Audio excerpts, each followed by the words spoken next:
Hello. Uh, Here I am, 20 days past my aortic valve replacement surgery, and just now getting to making some of these videos. I've had family in town and things like that, and so it's been tough to sit down and get my thoughts together. But I'm going to make a series of videos, kind of through the whole process of what's been going on the last 20 days. So this first video is going to be about really the night leading up to, before my surgery, pre-op, all the way up until I went under anesthesia on July 14th for my surgery. So I want to also start this whole thing out in probably every video by saying that, perspective wise,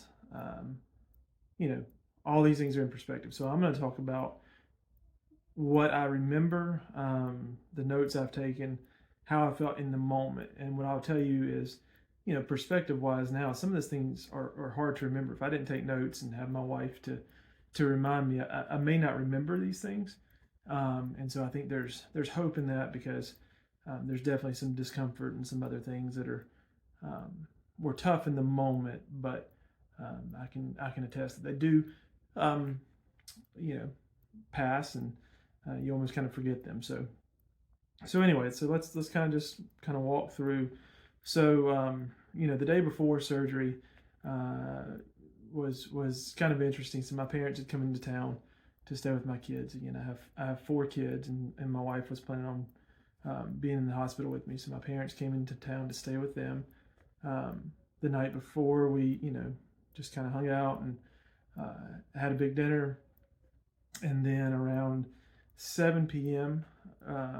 My wife and I packed up and went down to stay at a hotel, which was about 10 minutes away from the hospital, because we live, depending on traffic, anywhere from 50 minutes to an hour and 30 minutes from the hospital. So my check-in time was 5:30 on that Friday morning, and so we wanted to be able to be there and not have to rush and have a quiet place the night before. So we got down and checked into the hotel, which was all a little bit surreal, just knowing what was happening the next day. But so I went in that night and had to do my 5-minute wash down, shower, scrub with the HybaCleanse, neck to toes, which did that, and again, all those kind of things, just move it more to a reality. But I was able to sleep some that night, not deep, not great, because I was, obviously my mind was on the next day. But woke up around 4 o'clock, got up and did another one of the thorough showers with the HybaCleanse, and then we were ready to go. So again, my check-in time was 5:30 for a 7 a.m. surgery. But we were told by the patient advocate the week before that, hey, it's probably best to go ahead and get here at 5. We open at 5. There will be a kind of a rush of people coming in for surgeries and those types of things. And so if you come in at 5, you can get checked in quicker and have a better chance to get called back at 5:30 instead of standing in line at 5:30. So we pulled up, got there, a little bit before they open. The hospital has valet right at the entrance, which is great. I'm going to try to pop up some photos along the way for this as well, so you can kind of see if I can figure out how to do that. But so got there. Once the doors open, we were able to go in and check in. We signed in, me as the patient, my wife as a visitor, and then moved over to surgery check-in, where we basically just had to confirm a few different things, get a couple, get my bracelet and that type of thing, and make sure insurance was all right. So that took 2 minutes, and then I signed a couple papers, and then we moved down to the patient representatives, because they would be assigned to you that day. So I was able to make sure that my wife's information was given to them, because they were going to be calling and updating her throughout the day on the surgery and everything that went along with that. So once we got all that signed in, we just went and sat in the waiting room waiting to be called back, and that was probably We had about 15-20 minutes where we sat and waited. But after a few other groups were called, I was called back, and I think there was like 3 or 4 of us there that were called back at the same time. And when we went back, my wife was able to come back to the pre-op area where there were individual bays along the way with beds and nurses to prepare you for surgery. So went back, and I'm just looking through my notes. Was told, hey, go ahead and strip down, put this gown on, put this hat on, which again I'll throw the picture up. It looks like a silver shower cap. Threw that on and laid on the bed, and just kind of hung out and got ready. And so as the nurse came in, he was just kind of asking a few different questions, clarifying a few things, all of the normal things that they have to do to make sure everything's right and understandable, which just be prepared. You'll be able to say your name and birthday every, it seems like 15 minutes during your hospital stay, but completely understandable. So part of what the nurse had to do was insert the IV, the 2 main IVs in each arm, and he did tell me that both of those were quite large because of the amount of medications or whatever it needed to be. So I got numbing shots before I got each of those, and those weren't bad. I mean, obviously he knows what he's doing and does his job well. So got those IVs in, and then just kind of waited a little bit, and then it was time for my my barber visit, I guess. And so the gentleman came in, the tech that he called himself the surgery barber, came in, and I'll tell you that while that was quite could have been quite awkward, this gentleman was fantastic. He told jokes, he made me feel comfortable. All the anxiety and anticipation looking toward surgery, and then going through this process where he basically gave me a almost full body shave. So got my legs shaved, my chest, stomach, everything shaved, and then because of IV central line stickers and different things, it kind of had to shave me down on both sides of the face. So I had this pretty sick looking goatee when it was all said and done. But again, the tech that did that was great. He really made me feel comfortable, even in a somewhat awkward situation. But at that point, I knew that awkward situations will be coming my way. So once I got shaved, got everything down like that, basically at that point, my wife was pulled back into the waiting room while I kind of waited a little bit longer. One of the anesthesiologist came in, just kind of looked through my plan, talked a little bit about what was going to go on there, asked a few last questions to make sure there was no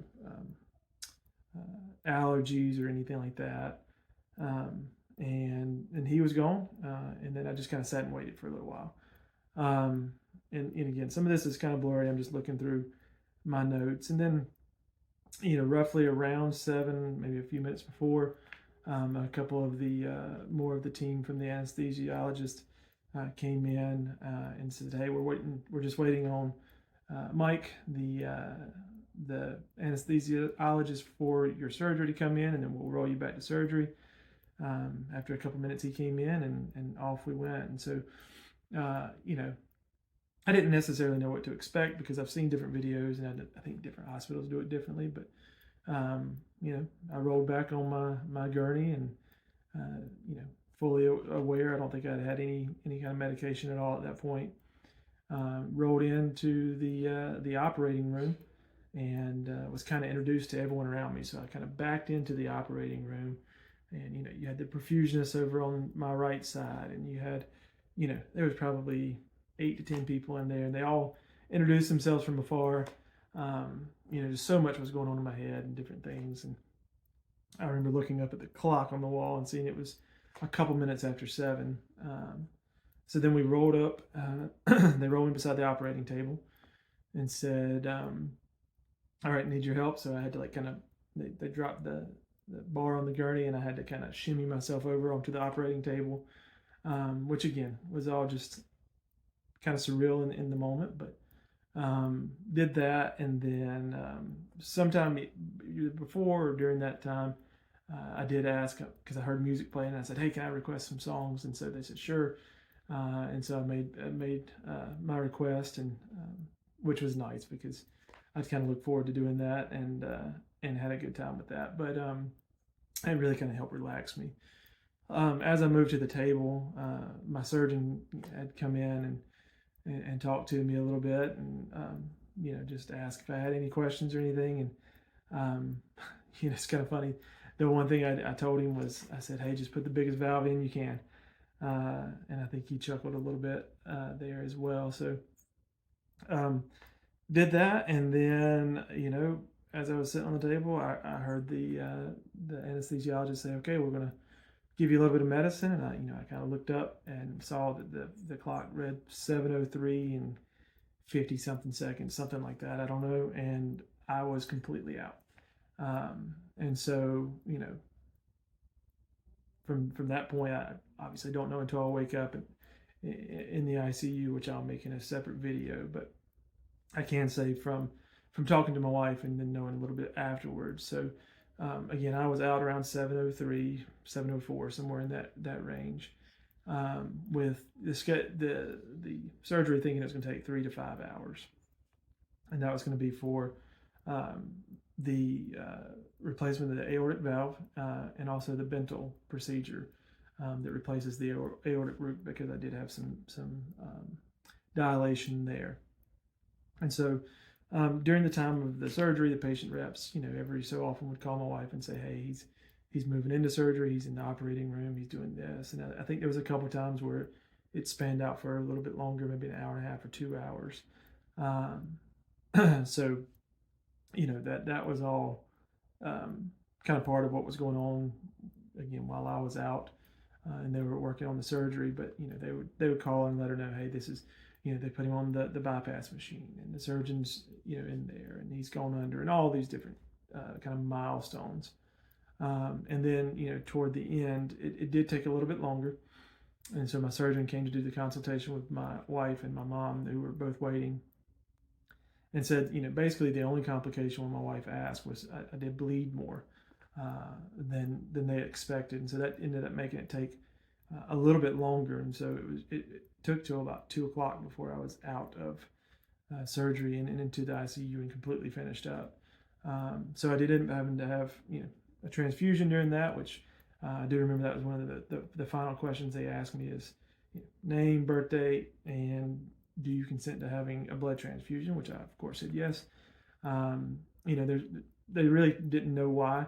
Couldn't figure out why that extra bleed happened, and it didn't seem like it took them off guard by any means. So not a really big deal, obviously, and I'm thankful that they were able to give me that transfusion and do that. But really, like I said, leading up to it, there was a lot of emotions and different things, and all the staff that I encountered, nurses and anesthesiologists, and as I rolled in and met everyone that was kind of in the operating room, really put me at ease. And then really as soon as the medicine hit me and went in, I was completely out and don't remember a thing until waking up. So but again, so it sounds like my surgery went out around 7 o'clock, and then it wasn't done. I was all finished and wrapped up until around 2 p.m. So it was a long morning for my wife to wait and family and those kind of things. But as for me, I was completely out of it and felt great. But so that's kind of the end of the pre-op leading through and the pieces I've heard of surgery. I'm going to pick up in the next video and talk about waking up in the ICU and then my stay in the ICU.